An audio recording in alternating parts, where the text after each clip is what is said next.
you? Happy Monday. Oh my God, Bonnie, what's up? Great to meet you. You are, I think you're the only real life Bonnie that I know. The only other Bonnie that I know of is Bonnie Raitt.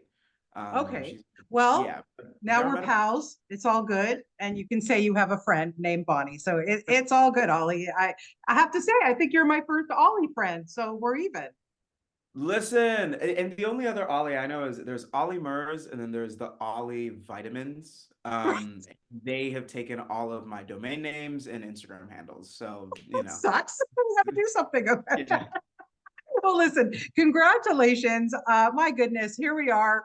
It's a season three of this fantastic series.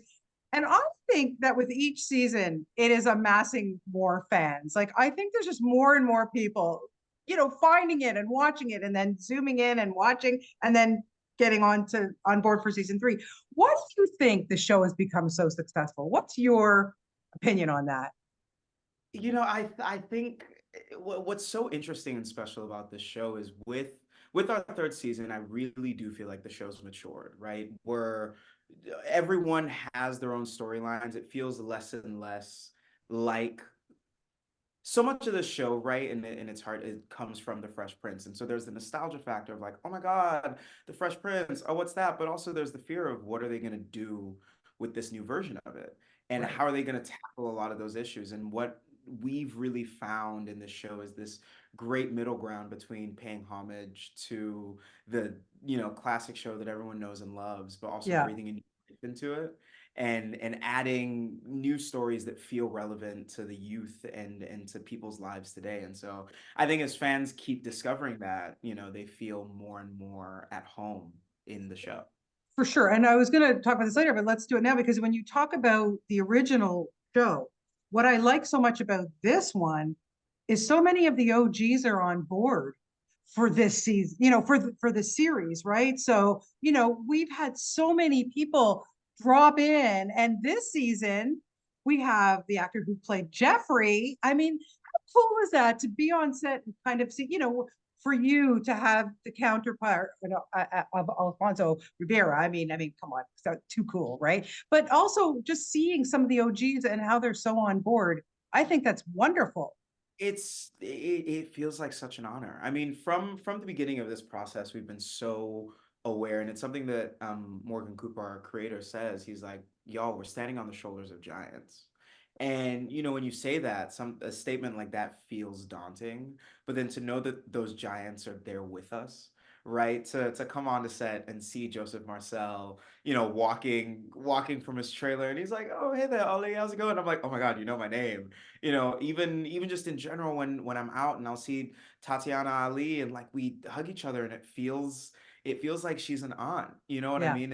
And that's the most incredible feeling in the world, to be working in someone else's legacy and they right. approve of it. That's crazy. Can't ask for anything more, honestly. Like, Yeah. yeah, what a gift. Okay, so excuse me. So your character, of course, Carlton, has had a rough time.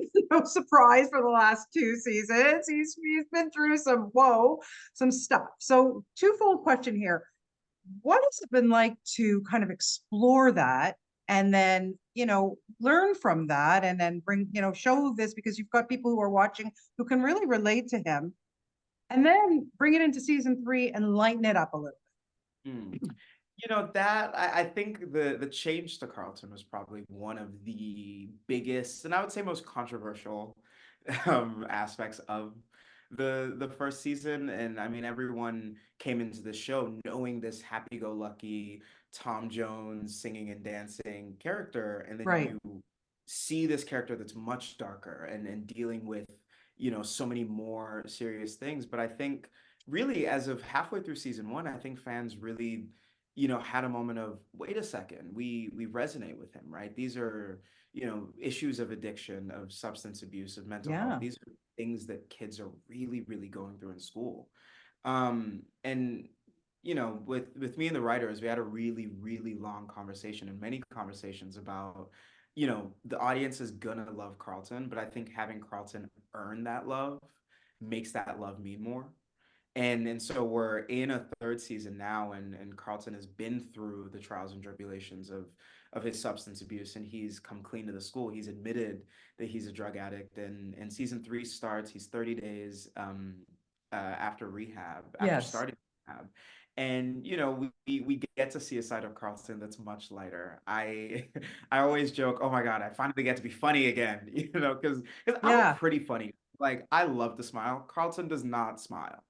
And so it's a lot of fun as an actor to just show different parts of what I can do, but then also I love giving the audience a chance to see a multifaceted character and see Carlton Yeah. in all his richness. 100%. And so, yeah. So, aside from that, to be able to show the lighter side, what excited you most about going into season three? Pretty early on, and I wasn't supposed to know this, but pretty early on, they told us that they were going to do a racing scene. They were like, so here's the thing, nothing is confirmed yet, but they sat me and Jabari down and they're like, so we think in one of the episodes there's going to be like, you guys are going to race through LA, like you guys are going to drag race through LA. And we're like, what do you like through the streets of downtown LA? So for a few Yeah. months, I was pretty hyped about that because I got to live out my action movie fantasies. Um, so the racing that was pretty gnarly and really cool. We shot that over the course of what, like 2, 3 weeks. It was like Wow.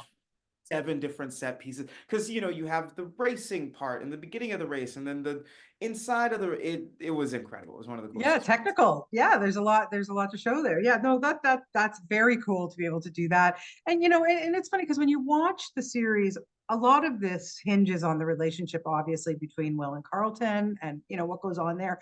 Why do you think it works so well between you and Jabari? Like now on to season three, you're probably almost like brothers, I would think. Yeah, I Jabari and I at this point, we spend too many hours of the day together. When we were first casting the show, because the whole show was cast over Zoom. So Yes. none of the main cast had met in person. And so at the time Jabari wasn't living in LA. He was staying in town because he had just moved. I went and I picked him up at his hotel and we just like drove around for the day. It was supposed to like I was supposed to just hang out with him for like 2 hours and we ended up kicking it for a full 10, 12 hours. Wow. And in that moment, I think I realized that like, oh, this is a brotherhood that really could last. And I think why our relationship works so well on screen is because we really do have that bond in real life. There's a trust there. Jabari as an artist is so instinctual and no two takes are the same, and so we sort of get to feed off of each other because and what that's also what's great about the third season, right? At this point we speak each other's languages so well that Yeah. we're just scenes go by like that because we know what the other person needs in each scene. It's a beautiful thing to watch. Yeah. Is there somebody else too on the set that or in the show that you just really enjoy working opposite as well? Cassandra Freeman, because that I would say Cassie, as I know her, is Yeah. probably she's probably my closest friend from the show, which is That's so hilarious. nice. Yeah. Yeah, like FaceTime maybe every day. She is like an aunt to me. Really, she's like a real life mom, but she feels so young that I'm like, you're my auntie, you're not my mom. Um, yeah, and scenes with her are always great because that's another plot point, right? Carlton and Viv have this relationship that's very much fractured since Yes. Carlton coming out about his drug use. Viv doesn't trust him anymore. And a lot of those scenes, there's a lot of weight to them, and it is always so easy to shoot a scene like that with someone that you love and trust in real life. Yeah. No, 100%. There's no question about it. How do you think that playing Carlton has changed you over the years? Like, has it really made you think about stuff in your own life? It has made me a much more compassionate person. I Hmm. think the biggest thing I've learned from playing Carlton is forgiveness of self and forgiveness of others.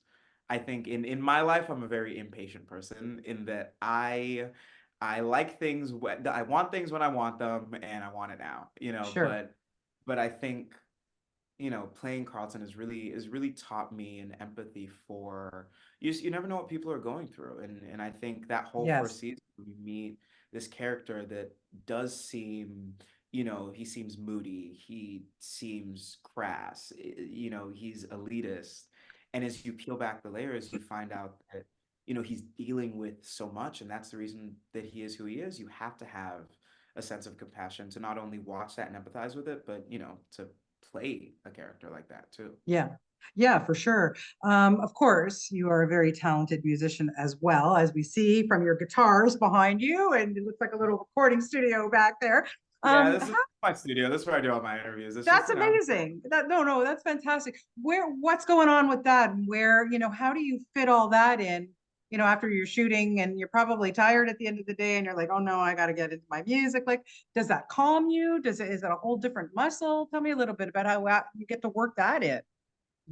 I always say that in acting, I work through other people's thoughts and their words, but in music, I get to work through my own thoughts and my own Right. words.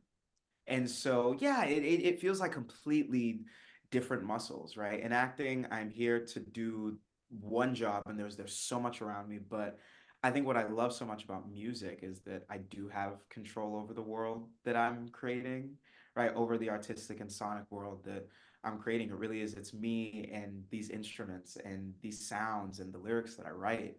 Time wise, it's difficult. I Yeah. cannot lie to you. I cannot tell a lie. It is incredibly difficult to I can put up imagine. a piece of like, you're up at 5 and then you're on set until 7, 8, and then you're back here at 7:30, and then I'm gonna go to the gym, and then, I have lines to learn, but also I gotta get like an hour or two of practice in. Sure. So it's a challenge, but you know what? We do it. You Because do it. my mom has always said, nothing that was worth it was easy. So here we are. Wise words. And speaking of that, is it your family that keeps you grounded and just, keeps you on the ground there? Yeah. No, you want to know a funny story? Funny story. I remember when I got the show, it was my first big show, and I tell everyone's crazy excited for me. I tell, I tell my little brother, because I have a little brother and a little sister. I tell Yeah. my little brother, and I'm like, dude, I'm gonna be playing like the Fresh Prince of Bel Air. He's like, yeah, well, I never watched the original because he's born in 2004. Right. Like, yeah, well, I never saw it, and I was like, okay, well, I'm gonna be on a TV show. He's Yeah. like, "Oh, well, let's make sure it's good first." That's humbling, like Bye. that keeps you grounded. Yeah. I think he thinks I'm cool now, I think, Okay. but Yeah. Yeah. It's been a few seasons, so he sees what you can do, right? yeah, at this point, it's like actually the other day we were on the phone. He was like, "You know what? I've been watching the show. You're really good." I'm like, "Thanks." Yeah. Well, that's nice. Okay. My last question. Are we going to see you on Dancing with the Stars? You want to know what's so funny? I would love to be on Dancing with the Stars. I'm not even lying. I'm saying it right now. You will see me on Dancing with the Stars. I don't know when, but at some point in my career, I would love to go on Dancing with the Stars. I studied musical theater in Yeah. college. I'm trained in tap, jazz, ballet, hip hop. I'd love to be Yeah. on Dancing with the Stars. You never Yeah. know. Alfonso, are you listening? I mean, I think you can make Come it work, right? on. I think you Now can that, make it work. I think you got that connection there. So well, fingers crossed. Listen, Ollie, thank you so much for your time today. What a pleasure talking of to you. I really course. appreciate your time. Best of luck with the rest of the season, and come to visit us in Toronto sometime. I'll take you for a coffee or something. You know what? I will do that. Literally, I Okay. was talking, I was having a conversation that I need to come to Toronto. I've been to Vancouver, but I haven't Okay. been. Well, we're on the East Coast, so come visit us here. To All right. Thanks for your time. What a pleasure, and have a great rest of your day. Bye. Bye bye. Thanks, Bonnie. Okay. Thank you. Bye bye.